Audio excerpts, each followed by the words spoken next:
আমার একটা কাস্টমার, সে আমাকে 3500 টাকার প্রোডাক্ট সে আমার থেকে পারচেস করবে। সে সবকিছু ঠিক করার পর সে আমাকে বলতেছে 500 টাকা হইলে দেন, আমি এখনই নিয়ে নিব। তো বলতেছে এগুলো নিউ মার্কেটে অ্যাভেলেবেল। আমি বলছি যে আপু, আপনি যদি নিউ মার্কেট থেকে আমাকে একটা পিসও এনে দিতে পারেন, আমি আপনাকে ফ্রি দিয়ে দিব। তাও একটা প্রোডাক্ট না, আপনি 10টা প্রোডাক্ট চাইলে আমি 10টা প্রোডাক্টই আপনাকে ফ্রি দিয়ে দিব। পরে সে আর আমাকে এই ব্যাপারে কোনো কথা বলে নাই। আমার ম্যাক্সিমামই রিপিট কাস্টমার। একবার যে কিনে সে নিজেদের সার্কেল বলেন, ফ্যামিলি বলেন, তাদের জন্যও কিনে, আবার তাদেরও প্রেফার করে। এরকম আছে, আমার রাতে 3টার সময় ফোন এসেছে, ফোন দিয়ে বলে আপু আমি তো নিতে চাচ্ছি, আমার এরকম এরকম, আমার বেবি তো ঘুমায় না, এখন ঘুমাইছে দেখে আমি আপনাকে এখন ফোন দিয়েছি, আপনি বিরক্ত বোধ করবেন না। আমার একবার ঈদের সময় দেখা গেছে আমি অনেক কষ্ট করে রাত জেগে মানে অনেকগুলা কাজ করেছিলাম, তখন আমার প্রোডাক্ট প্রায় 35,000 টাকার মতন প্রোডাক্ট ভেঙে গিয়েছিল। খারাপ লাগা কাজ করেছিল, আমার অনেক মন খারাপ হয়েছিল যে না আমি আর এই জিনিসটা করব না। টাকা দিয়ে আসলে এই ড্যামেজটা ফুলফিল করা যাবে না, যেহেতু আপনি অনেক পরিশ্রম করছেন। ওই সময় দেখা গেছে আমার আর ঘুম আসছে না, আমার এতগুলা কষ্টের জিনিসটা আসলে মেনে নেওয়ার মতন ছিল না। তাছাড়াও ডেলিভারি কোম্পানি থেকে কোনো রেসপন্সও করছিল না, ডেলিভারি ম্যান এটা প্রোডাক্টটা ডেলিভারি না দিয়ে রিটার্ন করে দিয়েছে। তো এটা ওনাদের দায়ভারটা নেওয়া উচিত ছিল, কিন্তু ওনারা আসলে এটা নেয়নি। করোনার সময় আমরা সবাই ফোনের প্রতি খুব আসক্ত ছিলাম। তখন একটা ইন্ডিয়ান ভিডিও আমার কাছে আসে, ইন্ডিয়ান পেজের। তখন আমার কাছে খুবই ইন্টারেস্টিং লাগলো ব্যাপারটা, কারণ আমি এটা সম্পর্কে আগে জানতাম না। তখন আমি আমার একটা ফ্রেন্ডকে বললাম যে আমার এই জিনিসগুলো লাগবে, তখন সে আমাকে ম্যানেজ করে দেয়। দেওয়ার পর আমি কাজ শুরু করি। প্রথমে আমার কয়েকটা মানে এত সুন্দর হয়নি, তারপরেও জিনিসটা না গ্লাস পেইন্টিং, গ্লাসের উপর করার পর একটা শাইন থাকার কারণে ভালো লাগে দেখতে। বেসিক্যালি কয়েকটা 4-5টা করার পরে আমার হাত চলে আসে। আমার চাচি আমাকে অ্যাপ্রিসিয়েট করে, সে আমার ফার্স্ট কাস্টমার ছিল, সে আমার থেকে পেইন্টিং অর্ডার করে 2টা।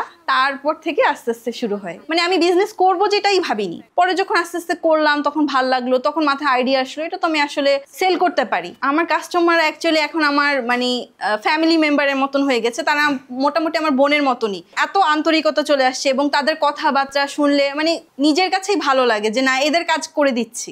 আগে ইচ্ছা ছিল অন্য কিছু হওয়ার, লাক ফেভার করেনি, তো আমি আসলে ওটা হতে পারিনি। সেই ক্ষেত্রে আমি সায়েন্স থেকে কমার্স ব্যাকগ্রাউন্ডে চলে আসছি। আর আমার শুরুটা হয়েছে কিন্তু স্টুডেন্টের যে স্যালারিটা আমি পেতাম সেই টিউশন ফিটা থেকে আমি স্টার্ট করেছিলাম।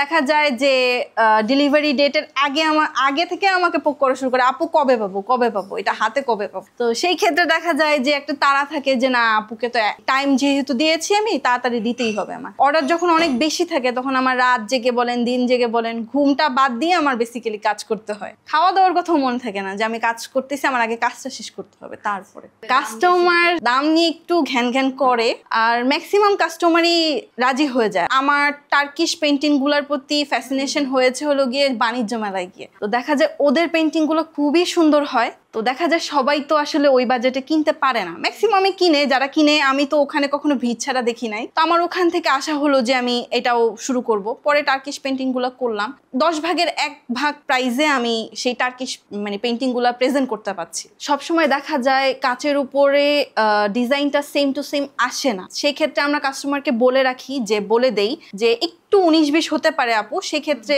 যদি আপনার পছন্দ হয় তাহলে আপনি আমাদের কনফার্ম করতে পারেন। বাঙালিরা আমরা আসলে ঘর সাজাতে তেমন একটা অভ্যস্ত না, মেহমান আসলে দেখা যায় আমরা টুকটাক একটু গোছাই, বাট এমনি কিন্তু না। দেখা যায় আমার কাস্টমার গুলা মাশাআল্লাহ ওনাদের বাসায় গেল, যেমন বড় পেন্টিং গুলো আমি নিজে ডেলিভারি করে থাকি ঢাকার ভিতরে। তো তখন দেখা যায় ওনাদের বাসায় গিয়ে আমি খুব আশ্চর্য হয়ে তাকাই থাকি যে ওনাদের রুচিটা কত সুন্দর, ওনারা এমন সুন্দরভাবে ঘরটাকে সাজিয়ে রাখছে।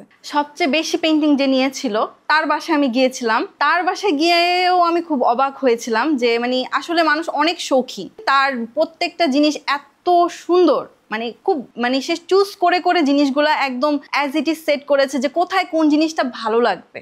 দেখা যায় অনেক পেইন্টিং আমার ভাঙা পড়ার পরে কাস্টমাররা দেখে নিজেরাই আফসোস করে, তো তখন তারা বলে আপু আপনি আবার পাঠিয়ে দেন, আমরা পেমেন্ট করে দিব। এরকম আমার সাথে অনেকবার হয়েছে যে কাস্টমার, অনেকবার বলতে কি আমার ভাঙা গেছেই 4-5 বার। তো সেই ক্ষেত্রে তখন তারা আমাকে বলে যে আপু আমরা আবার পেমেন্ট করতে রাজি, আপনি আমাকে আবার পাঠিয়ে দেন, আমার এই পেইন্টিংটা আবার লাগবে। এরকমও আমাকে বলেছে অ্যাকচুয়ালি যে আমার এই পেইন্টিংটা লাগবে, আপনি আমাকে পাঠান। না পেমেন্ট আর নেই না, কারণ এটা তো আসলে তাদের ফল্ট ছিল না, যেহেতু আমি বিজনেস করতেছি আমার এটা দায়ভার আমারই নিতে হবে যে এটা ড্যামেজ হলে সেটা আমি ভর্তুকি দিব।